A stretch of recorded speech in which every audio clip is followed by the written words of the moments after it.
Angle sum property of A triangle. इस property में होता क्या है कि किसी भी ट्रायंगल के सभी इंटीरियर एंगल का जो सम होता है वो हमेशा 180 डिग्री होता है, हमेशा 180 डिग्री होगा। इसका क्या मतलब है, इसे कैसे देखेंगे? तो जैसे ये वाला जो एंगल है उसे एंगल ए कहेंगे, तो इस एंगल का नाम एंगल ए हो गया, ठीक है। ये वाला जो एंगल है ये एंगल बी है, ये वाला जो एंगल है ये एंगल सी है, एंगल सी। सम का मतलब सबको प्लस करें, तो सबको जब प्लस करेंगे तो ऑलवेज इसका आंसर 180 डिग्री ही होगा। कैसे इसको समझेंगे? तो यहाँ पर दूसरा एक ट्रायंगल है, ट्रायंगल नंबर 2। अगर यहाँ पर दिया रहे कि ये वाला जो एंगल है वो 50 डिग्री का है, ये वाला जो एंगल है ये 70 डिग्री का है, तो थर्ड एंगल कितना होगा?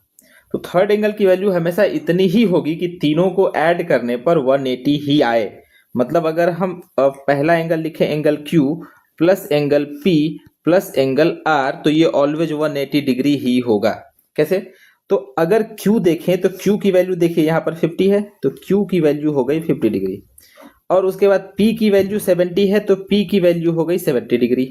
अब इन बचा हमारा यहाँ पर R, किसी तरीके से इन तीनों को ऐड करके हमें 180 लाना है।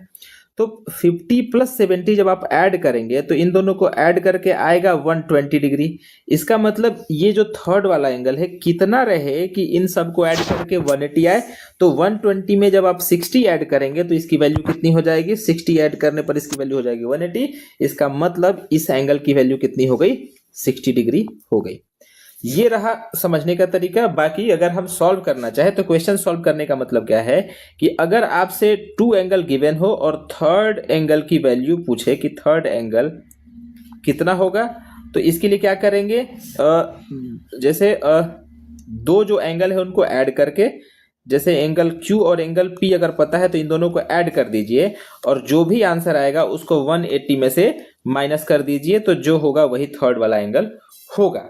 कैसे? तो यहाँ पर एक क्वेश्चन, इसी क्वेश्चन को सॉल्व करते हैं। जैसे फर्स्ट एंगल दिया हुआ था 50 डिग्री 50, दूसरा वाला जो एंगल दिया हुआ था Q वो दिया हुआ था 70 डिग्री। इन दोनों को पहले ऐड करिए, ऐड करेंगे तो 70 में 50 ऐड करेंगे 120 डिग्री।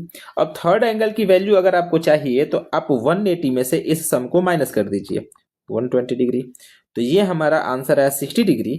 तो देखिए ये थर्ड एंगल हमको पता चल गया 60 डिग्री। तो इस तरीके से आप सॉल्व कर सकते हैं।